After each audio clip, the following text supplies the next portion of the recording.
I'm Julia. I'm sorry I haven't posted in a while. It was Thanksgiving, NaNoWriMo, which I didn't finish. I moved, I'm in a reading slump, but here I am. So, this video is going to be about historical women in science and the books about them. I've been really into this topic lately. It started with Hidden Figures, and I'm just really going this week and this month reading as many books as I can about lady scientists in history. I know that's kind of a niche thing, but I think there's a lot out there, and so here are some of my recommendations for you. First is, of course, Hidden Figures by Margot Shetterly. This is the book that started my entire obsession. I listened to it on audiobook this summer, and I really recommend that because it's read by Robin Miles, who's one of my favorite audiobook narrators. Not only is this a great story, it's also really well written. Katherine Johnson is now one of my heroes. If you haven't read the book or seen the movie, it's about several black female mathematicians working for NASA in Virginia during the space age. The movie had to condense a lot of events that happened over several years in the span of a few months, but I really like the movie and I think it's really well done, and the book goes into even more details and it has a really healthy balance of the hard science and the women's lives, which is going to be a theme going forward in this review. Next is Headstrong by Rachel Swaby. I also listened to this one on audiobook and it was read by Lauren Fortgang. My commute is really long now that I've moved and started a new job, so I've been looking for all kinds of audiobooks to listen to and make that commute feel shorter. I also can't read on the bus because I get miserably car sick, so I only have audiobooks and podcasts. Headstrong has short biographies of 52 women in science. These women are not only important for being female, but also for being scientists who made a lasting impact or discovery on their field. Through this book, I discovered Barbara Mcclintock, Annie Jumpcannon, and Lisa Meitner, and learned more about Sally Ride, Grace Hopper, Hedy Lamarr, and Ada Lovelace. More about Ada later.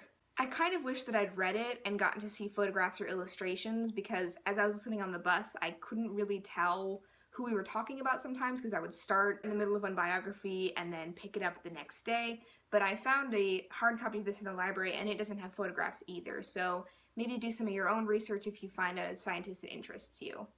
This book really showed how involved women have been in science over hundreds, even thousands of years. There are so many important scientific discoveries that I learned about in school, or everyday objects that I use, that were invented by women, and I never learned that. Since these biographies are so short, I think this is a great jumping off place if you want to learn more about specific scientists that you really like in this book. Next is a book that I picked up in a book haul and talked about. This is Rise of the Rocket Girls by Natalia Holt. It didn't have as much of an overarching plot and as compelling of a premise as Hidden Figures, but it's pretty similar. It's about female computers working in the Jet Propulsion Laboratory in California.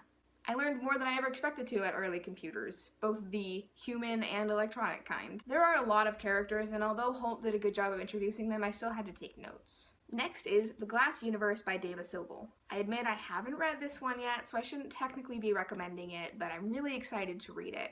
It's about female astronomers at Harvard at the end of the 1800s, and it follows specifically Annie Jumpcannon, who, and you can correct me if I'm wrong here, cataloged 400,000 stars in her lifetime.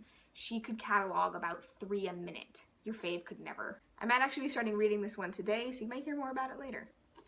I'll rescind my recommendation if I don't like it. Next is Women in Science by Rachel Ignotofsky.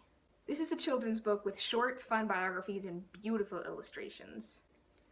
This is my girl Babs, Barbara Mcclintock. I want a poster of some of these illustrations. They're just gorgeous. A lot of these biographies were of the same women that I read about in Headstrong, but there's more diversity in this book. I'd recommend giving it to any young girl in your life, even if she doesn't seem interested in STEM. Reading all these books has made me uber excited about STEM, which is not really something I've ever had much of an interest in. And I've been wondering, if I had had books like this when I was younger, would I have considered more of a career in science? I think I was always destined to be a writer, but still it would have been nice to have other options. Moving on to fiction. This is going to be a bit of a shorter list because I've been reading more non-fiction about women in science lately. Alright, first fiction recommendation is The Lady's Guide to Petticoats and Piracy by Mackenzi Lee.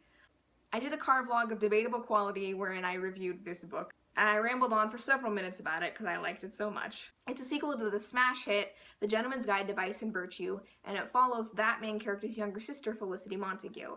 After she's unsuccessfully able to get into medical school, she goes on a trip around the world to try and find a scientist who will take her on as an apprentice. Along the way, she runs into pirates and a childhood friend, and there's a hint of magic in it, but it's mostly about science.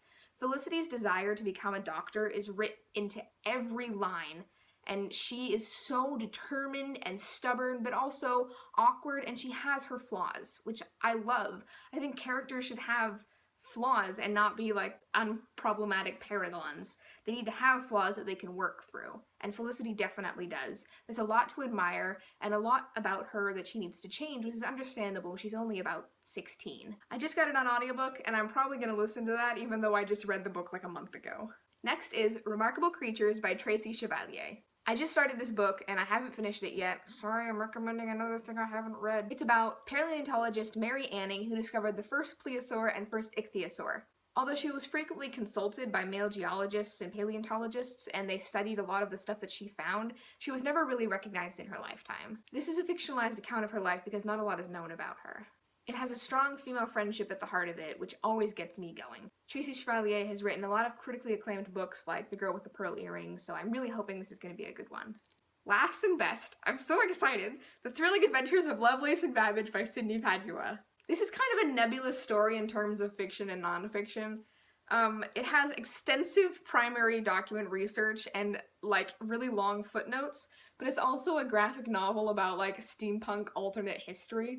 So Charles Babbage is credited with inventing the first computer. He built a small working prototype and then drew up plans for a really large computer that he never actually built, but he got Ada Lovelace, who was Lord Byron's daughter, interested in it, and she wrote the first computer program for his computer that he never built.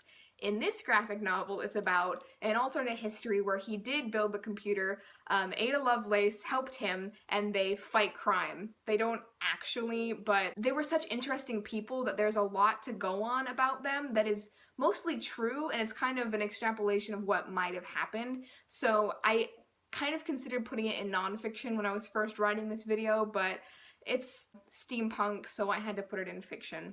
I'm just currently obsessed with this book. I've started writing fan fiction for it, so you know I'm that far gone. It's kind of like my Alan Turing phase this summer. I never thought I'd get this into historical figures, but it's really compelling, so that helps. Don't come into it looking for a purely adventure story, and don't come into it looking for purely scientific either. It's a great mixture of both, and that's why I like it so much, because it's kind of exactly what I was looking for, but just have that expectation going in, and it's just a lot of fun little adventures. There are airships seen in the background, but they don't have like an airship chase scene or anything like that. There you have it. If you have recommendations for more female scientists books, please put them in the comments down below. I'm always on the lookout for more. I think we're at a really good time right now, kind of post-Hidden Figures, where people are really interested in reading and writing books like this, so I hope that only continues, and I hope that these books are able to inspire a new generation of female scientists. I don't know that I'll be able to post videos every Saturday anymore because I am busy with a full-time job now.